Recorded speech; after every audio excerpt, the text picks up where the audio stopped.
Hey everyone and welcome back to sentimental channel में आपका स्वागत है। मैं अपने फ्रीक्वेंटली जो चैनल को फॉलो करते हैं उन लोगों से माफ़ी चाहूँगा कि मैं 3-4 दिन से गायब था, आपको कंटेंट प्रोवाइड नहीं कर पा रहा था। बहुत सारी चीज़ें होती हैं, हम बिज़ी हो जाते हैं। आपकी तरह इंसान ही है यार, बिज़ी हो जाते हैं तो काफ़ी सारी चीज़ें होती हैं जो फॉलो करनी पड़ती हैं। काम है, पर्सनल लाइफ है। So really sorry for that. I will try to get to the speed और फिर से वापस से हम उसी फ्लो में आने की कोशिश करेंगे जहाँ पे आपके साथ परफ्यूम्स के बारे में अच्छे से तरीके से एक फुली प्रिपेयर्ड वे में बात कर सकूं। ओके, सो क्या होता है कि जब आप परफ्यूम्स की बातें करते हैं, आपके सामने एक भंडार है, एक दुनिया है। ओके, सो उसमें क्या होता है, आपको बहुत सेलेक्टिवली परफ्यूम्स को चूज़ करना बहुत मुश्किल हो जाता है। और कुछ ब्रांड्स अपने नोट्स के बारे में बता देते हैं आपको कि ऐसा नोट्स है, आप थोड़ा बहुत वहाँ से रेजोनेंस ले लेते हैं कि अच्छा परफ्यूम ऐसा स्मेल करने वाला है। काफ़ी सारे नोट्स होते हैं जिनके बारे में आपको पता भी नहीं होता। ठीक है, ऐसे करके काफ़ी सारी कैटेगरीज होती है कि भाई ये थोड़ा फ्रेश है, ये सिट्रसी है, ये वुडी है, ये अर्थी है, ये एरोमेटिक है, ये फूजेर है, ठीक है, ये ओरिएंटल है, थोड़ा एग्जॉटिक है। मतलब इस तरह से बांटा गया है परफ्यूम्स को एक कैटेगरी के अंदर कि आपको समझ में आ जाए कि ये हैं वो कैटेगरीज जहाँ पे आप उन परफ्यूम्स को एंजॉय कर सकते हैं कि शायद इस टेस्ट के अंदर आपका एक परफ्यूम कहीं बैठा हुआ है और आप ट्राई करेंगे तो आपको पता चल जाएगा। उसके बाद क्या होता है कि आप फिर उन्हें अप्रोच करते हैं, परफ्यूम्स को ट्राई करते हैं एंड देन रियलाइज़ कि यार ये तो गड़बड़ हो गई, मज़ा नहीं आया, यहाँ पे तो दिक्कत हो गई क्योंकि यार पैसे फूक गए और परफ्यूम का जो मज़ा था वो आया नहीं, ये तो गड़बड़ हो गई। अब क्या करें, इसका कोई आइडिया नहीं है, बॉटल रखी हुई है। तो वहाँ पे क्या काम आते हैं, वहाँ पे आते हैं सैम्पल्स। सैम्पल्स वहाँ पे काम आते हैं और उन सैम्पल्स से अगर मैं किसी एक हाउस की बात करूँ, लाइक हर हाउस देने को तैयार है वो चीज़ें। आई थिंक जो नीश हैं और डिज़ाइनर हैं, काफ़ी सारे हाउसेस हैं जो ऑलरेडी एस्टैब्लिश्ड हैं, वो लोग अपने सैम्पल प्रोवाइड कराते हैं। और अगर मैं इंडियन हाउस की बात करूँ, मैं इंडियन हाउस की बहुत बात करता हूँ बिकॉज मुझे उनमें पोटेंशियल दिखता है और जब भी दिखता है बहुत ज़्यादा दिखता है। और जब भी मेरे हाथ में ऐसी कुछ चीज़ आती है आपके साथ शेयर करता हूँ, आप अच्छे से जानते हैं, जो चैनल को बहुत पहले से देखते आ रहे हैं वो अच्छे से जानते हैं। तो मुझे लगता है इंडियन हाउसेज में जो कमर्शियली लोगों के सामने आए उनमें EM5 एक ऐसा हाउस है जिसने सबसे पहले सैंपल प्रोवाइड करना शुरू किया था अपने परफ्यूम्स को लेकर। एंड मैं आज भी यही बोलता हूँ कि ये जो सैंपल प्रोवाइड कराना जो पूरा तरीका है ये बहुत सही है क्योंकि इससे आइडिया लग जाता है कि परफ्यूम कैसा है। चाहे परफ्यूम कितना ही महंगा हो और कितना ही सस्ता हो, लोगों को एक छोटे से सैंपल से एक खुशबू पता चल जाती है। परफॉर्मेंस लॉन्जेविटी का मैं नहीं कहूँगा, बट खुशबू पता चल जाती है। आदमी को यही समझ में आ जाता है परफॉर्मेंस लॉन्जेविटी देखी जाएगी। उसके बारे में तो यार इतने बड़े बड़े ब्रांड ही बात नहीं करते कि यार वो इतना बड़ा मैटर नहीं है, बट जब खुशबू की बात आती है तो खुशबू पता चल जाती है खुशबू कैसी होगी। तो EM5 वो पहला हाउस है जिसने एक्चुअली अपने 2-2 ml के सैंपल 50-50 रुपये में देने शुरू किए थे। मुझे अभी याद है मैंने उनके 35 से 40 परफ्यूम्स एक वीडियो में शॉर्ट कवर किए थे, उन्हीं छोटे छोटे सैंपल, जिससे मैं आपको सेंट प्रोफाइल बता पाया और जो मुझे लॉन्जेविटी मिली, परफॉर्मेंस मिली, जितनी मुझे मिली मैं वो आपको बता पाया। और वो वीडियो काफ़ी अच्छा रिस्पॉन्स आया था उस वीडियो पे।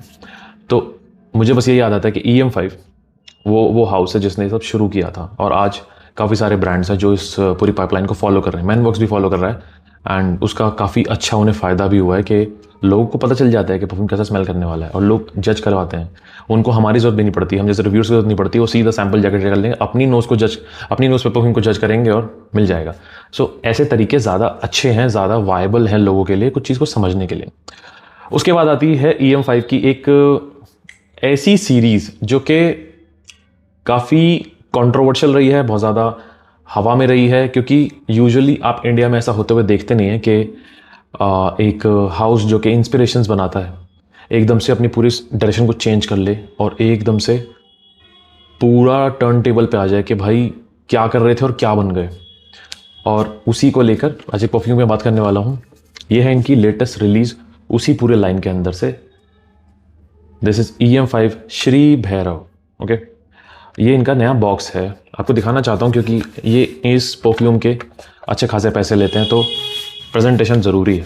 ये इनका एक टिन का बॉक्स है, tin as an aluminium, okay, black और मैट, और ऐसे परफ्यूम अंदर बैठता है और छोटा सा सैंपल दिया इन्होंने अपने इंस्पिरेशन लाइन के अंदर से। And this is how the perfume looks like. Perfume बिल्कुल वैसा ही है जैसे इसके 2 प्रीडिसेसर्स थे, बार्बर शॉप और अघोरी। अघोरी बहुत ज़्यादा लाइमलाइट में आया था because it was their first launch in this whole section. और उसके बाद आया था बार्बर शॉप और उसके बाद आया था श्री भैरव। सेम बॉटल, वैसा ही कैप और एक स्टिकर के थ्रू सब कुछ चेंज हो रहा है। यहाँ पे 50 ml की बॉटल है, अंदर फिर से इन्होंने कुछ अपना एक छोटा सा इंसिग्निया देने की कोशिश की है जो आप देख सकते हैं। जूस का कलर बिल्कुल एक ऐसा है जैसे कि बहुत ही एक फाइनली एज्ड बूज शराब की एक बॉटल, जहाँ पे जो विस्की है वो काफ़ी साल से मैच्योर हो रही है। It's like that. सो बात करते हैं भैरव की। भैरव से बात करने से पहले हम आपसे बात करेंगे इन 3 परफ्यूम्स के बारे में।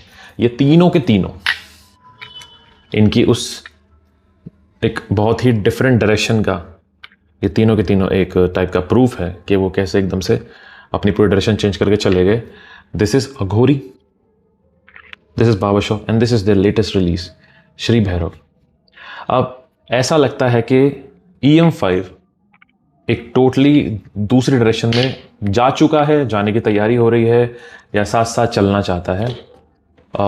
इसको नीश कहने में कोई बुराई नहीं है। नीश का क्या मतलब होता है? कुछ लोग ज़रूर नीश सोचते होंगे, नीश का मतलब होता है बहुत महंगा, आप अफोर्ड ना कर पाएँ। और जो रईसों के लिए फ्रेग्रेंस बनाते हैं, ऐसा कुछ भी नहीं है। नीश का मतलब है कि ये लोग आपको ये सिर्फ परफ्यूम बनाते हैं और ऐसे परफ्यूम्स बनाते हैं जो आपको एक एक्सपीरियंस दें। मतलब एक selected particular group of people, उनके लिए बनाने वाले परफ्यूम्स वो होते हैं नीश के। 5 से 10 ऐसे लोग जिनको मान लीजिए कि एक पर्टिकुलर एक्सपीरियंस बहुत पसंद आया, एक पर्टिकुलर फ्रेग्रेंस बहुत पसंद आई, या इमेजिन करते हैं कि एक नीश हाउस ने एक मंदिर की पूरी ऑरा जो होती है, एक मंदिर के अंदर क्या क्या होता है? एक मंदिर के अंदर इंसेंस होती है, ठीक है। उसके अंदर आपने देखा होगा कैसे खूब सारे जो ऑफरिंग्स होती हैं, चढ़ावे होते हैं, उनमें फूल होते हैं, उनके अंदर काफ़ी सारी ऐसी चीज़ें होती हैं जिनमें सुगंध आती है, जैसे कि कपूर होता है, जैसे कि वो जो फ्लेम है जो कपूर से जल के निकल रहा है, स्मोकीनेस है वहाँ पे एक बहुत ही डार्क एलिमेंट है, एक पचूली जैसा कुछ एक एलिमेंट है जो अर्थी एलिमेंट है वहाँ पे, ऐसे स्ट्रक्चर। अब उस मंदिर की पूरी ऑरा को एक आदमी चाहता है कि यार मैं बैठा तो कहीं विदेश में हूँ जहाँ पे मंदिर का दूर दूर तक कोई नाता नहीं है होने का यहाँ पे, बट मंदिर की सी जो खुशबू है मैं उसे मिस कर रहा हूँ यार, मुझे काश वो खुशबू यहाँ मिल जाए। तो नीश का काम क्या होता है? नीश हाउसेस का काम यही होता है कि ऐसे पर्टिकुलर एक्सपीरियंसेस का एक परफ्यूम बना के आपको देना, या फिर एक ऐसा पर्टिकुलर तरीका या ऐसा सेंट प्रोफाइल आपको ला के देना कि आपको लगे वाह क्या खुशबू है, मतलब ये खुशबू मुझे वहाँ की याद दिला रही है। मतलब वो एक कमर्शियल टाइप का परफ्यूम की बात नहीं हो रही, वो एक बहुत बेसिक टाइप के परफ्यूम की बात नहीं हो रही, वो हो रही है एक एक्सपीरियंस की, कि उस जगह का कैसा एक्सपीरियंस था वो एक परफ्यूम से आपको मिल रहा है। आपको अपना बचपन याद आ गया, आपको एक इंस्टांस याद आ गया कि हाँ ऐसी खुशबू वहाँ। तो नीश क्या करते हैं? नीश बहुत हाई क्वालिटी इंग्रेडिएंट्स इस्तेमाल करते हैं जो कि कमर्शियल लोग या फिर कोई डिज़ाइनर हाउस इस्तेमाल नहीं करेगा। नीश पूरी कोशिश करेंगे आपको वो एक्सपीरियंस देने के लिए कि आप कहें मज़ा आ गया, ना तो क्वालिटी में कोई कमी है, ना आपको कोई ऐसा महसूस हो रहा है कि यहाँ पे कुछ एक सिंथेटिक अरोमा चल रही है, या आपको वो जो एक्सपीरियंस मिलेगा उसमें आपको कोई कंप्लेंट नहीं होगी, आप बोलेंगे हाँ यार बिल्कुल ऐसी आ रही है, वाकई में ऐसी आ रही है। और मेगामार और बर्गामस्क और जैसे DNA है जो आपको बिल्कुल एक एक्चुअल एसेंस उस जगह की दिखा देते हैं, ये वो DNA करते हैं। ओके, तो ये है वो इंस्पिरेशन जिनसे आप आइडिया ले सकते हैं कि नीश कौन है। तो इसी तरह से समझ में आता है कि कैसे EM5 एक नीश डायरेक्शन में चला गया, आपको एक एक्सपीरियंस देने की कोशिश कर रहा है। ओके, मैं यहाँ पे बहुत इन डेप्थ तरीके से बात करना चाहता हूँ इनकी इस डायरेक्शन के बारे में, बिकॉज मुझे इनकी डायरेक्शन बहुत पसंद आई और मैं होप कर रहा हूँ कि जब एक हाउस इंस्पिरेशन में पैसा लगा सकता है, किसी का क्लोन बनाने में पैसा लगा सकता है, तो ओरिजिनल क्रिएशन में पैसा नहीं लगा सकता क्या? नीश तो EM5 तो कर रहा है ना, तो फिर और क्यों नहीं कर सकते? I have no idea. Marketing भी पैसा फूक सकते हैं, तो फिर एक परफ्यूमर को हायर करके आप ये परफ्यूम्स नहीं बना सकते क्या? So very very weird kind of direction. एक क्रोनोलॉजिकल ऑर्डर में अगर मैं आपको समझाना चाहूँ कि इन्हें किस तरह से खरीदा जाए, तो मैं आपको पहले बता देना चाहता हूँ रिव्यू से।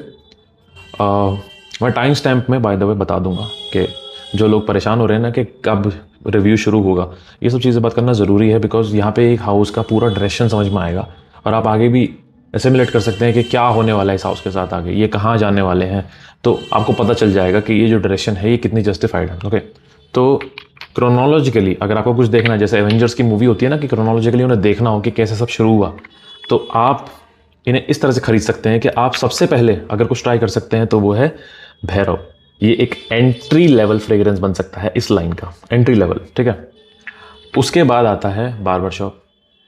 ये वेरिएबल तो है बट फिर भी थोड़ा पोलराइजिंग है, मतलब मैं कहूँगा कि ये आप आराम से पुल कर सकते हैं, इसको पुल करने के लिए भी थोड़ा सोचना पड़ेगा।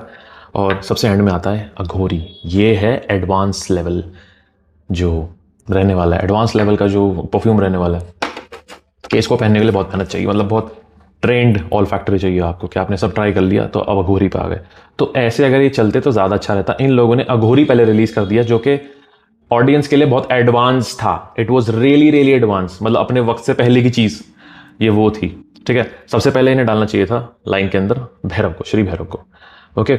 और उसके बाद डालना चाहिए था इन्हें बार्बर शॉप को, बार्बर शॉप, और उसके बाद डालना चाहिए था इन्हें अघोरी को। अगर ये तरीका रहता तो लोग बहुत इजीली समझ जाते, बट नेवरदलेस अब तो सारे ऑप्शंस अवेलेबल हैं, जो समझ में आए, जिन्होंने नहीं लिया वो ले सकते हैं, ट्राई कर सकते हैं। Okay, back to the topic and let's start the review. So this is their bottle, this is their 50 ml bottle. फिर से वही चीज़, यही कैप है, इसी टाइप के एक रबड़ से फिनिश है इसके अंदर, सेम बॉटल है। जूस का कलर कुछ अघोरी जैसा ही है, बिल्कुल ऑलमोस्ट वैसा ही, इतना डार्क टाइप का एक बूजी सा कलर है। ये स्टिकर थोड़ा चेंज है और Shri Bhairav is the name. Okay, अब थोड़ा सा एक बार हवा में इसका इंप्रेशन ले लेते हैं और साथ साथ एटमाइजर चेक भी हो जाएगा। फैंटास्टिक एटमाइजर। ओके, ओपनिंग में ही आपको एक कच्ची दारू की सी खुशबू आएगी। कच्ची दारू की खुशबू कैसी होती है? कच्ची दारू एज इन कि अब श्री भैरव की जब मैं बात करता हूँ, जितना मेरा एक्सपीरियंस इसका रहा 2-3 दिन का, उसमें आपको बताता हूँ यहाँ क्या हो रहा है। पहले तो इस परफ्यूम से आपको थोड़ी बहुत अघोरी की याद आएगी, क्योंकि ऐसा लगता है कि ये उसका एक कज़न ब्रदर है। अघोरी बड़ा भाई है, ये छोटा भाई है, उसी हिसाब से आप जज कीजिए। अघोरी के साथ एक्सपीरियंस बहुत ज़्यादा है, छोटे भाई के साथ थोड़ा एक्सपीरियंस कम है।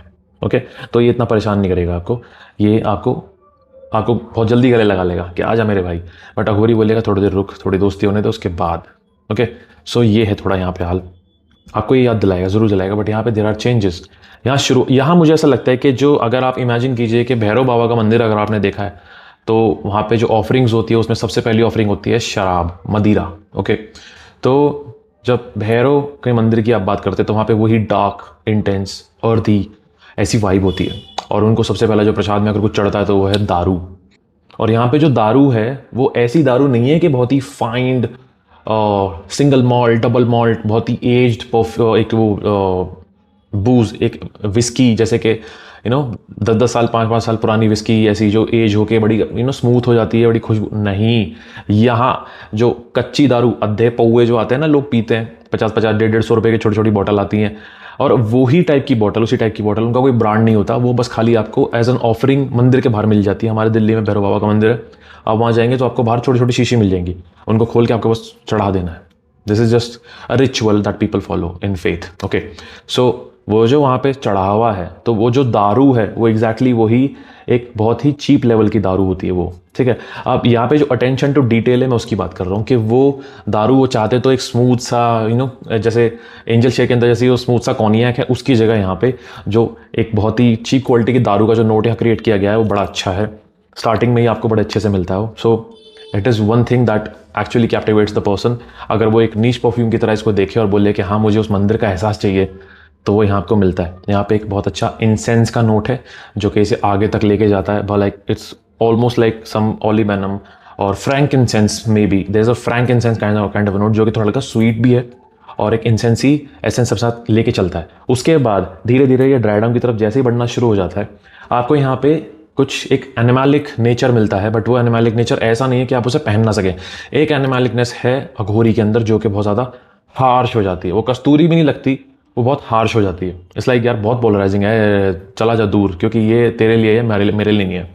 यहाँ वो जो एक नोट है वो कस्तूरी जैसा ही नोट है, बट इतना एनिमैलिक नहीं है। आपको ऐसा लगेगा कि हाँ ऐसी खुशबू है या फिर ऐसी एक महक है आसपास, लाइक जैसे जानवरों के अंदर से कभी कभी आ जाती है। जब जैसे मान लीजिए अगर किसी के घर में जर्मन शेफर्ड है या लैब्राडोर है, और इन दिनों में अगर आप उसके पास जाकर बैठ जाइए तो जो जो सीबम, जो फ्लूइड्स वो सेक्रीट कर रहे हैं इस टाइम और पसीने के साथ मिलके, वो जो स्टेंच है वो बर्दाश्त नहीं होगी आपसे। अगर उसके लेवल को आप 100% से 10% या 20% पे लेके आ जाएंगे विद, मतलब वो यहाँ एसेंस आपको हल्की हल्की महसूस, उस टाइप का मस्क यहाँ पे, एक एनिमलिक टाइप का मस्क। ओके, अब यहाँ पे जो ऊद का नोट मेंशन है, वो ऊद का नोट स्टार्टिंग में पता है कैसा लगता है? फीकल ऊद, बार्नयार्ड टाइप का, जैसे कि पूप। ओके, मतलब बट इतना एक स्टार्टिंग में हल्का सा कुछ सेकंड के लिए इंप्रेशन है, और ड्राई डाउन में जाते जाते मतलब आपको जो अल्कोहल बूजीनेस जो मिलती है उसके साथ वो हल्का सा वो पूपी सा नेचर मिलता है यहाँ पे, जो कि आपको हिंदी ऊद में मिलता है, आसामी ऊद में मिलता है। एक्युलारिया ट्री के अंदर से जो निकलता है, हमारा हिंदी ऊद सबसे स्कैंकी ऊद होता है, तो वो यहाँ स्टार्टिंग में आपको हल्की सी एसेंस मिलती है, बहुत अच्छे से मिलती है।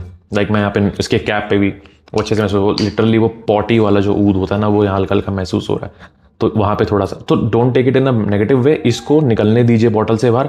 अभी मैं इसको स्मेल कर रहा हूँ तो कंसंट्रेटेड फॉर्म में है, तो इसलिए ज़्यादा अच्छे से वो आ रहा है, बट जैसे ही हवा में जाता है ये इनसेंसी हो जाता है, वुडी हो जाता है, और एक एरोमेटिक वे में थोड़ा आगे जाता है। ठीक है, अब क्या होगा है यहाँ पे, वो जो पूपी सा नेचर है उसका, वो आगे जाके थोड़ा सा फैल जाएगा, इंसेंसी हो जाएगा, और उसके साथ साथ एक वुडी सा, एक मीठा सा अरोमा निकल के आएगा, और ये ऐशी हो जाता है। अब ऐशी कैसा होता है? ऐशी ऐसा नहीं है कि सिगरेट के जैसा, ऐशी ऐसा जैसे अगर गाँव में जैसे गोबर के उपले होते हैं, हमारे यहाँ पे भी होते हैं, कोई बड़ी बात नहीं है, तो उन उपलों को आप जला दीजिए, उसके अंदर से जो राख निकलती है, जैसे जब चूल्हा ठंडा हो जाता है तो आप सुबह जब देखेंगे तो चूल्हे के अंदर राख ही राख भरी होती है।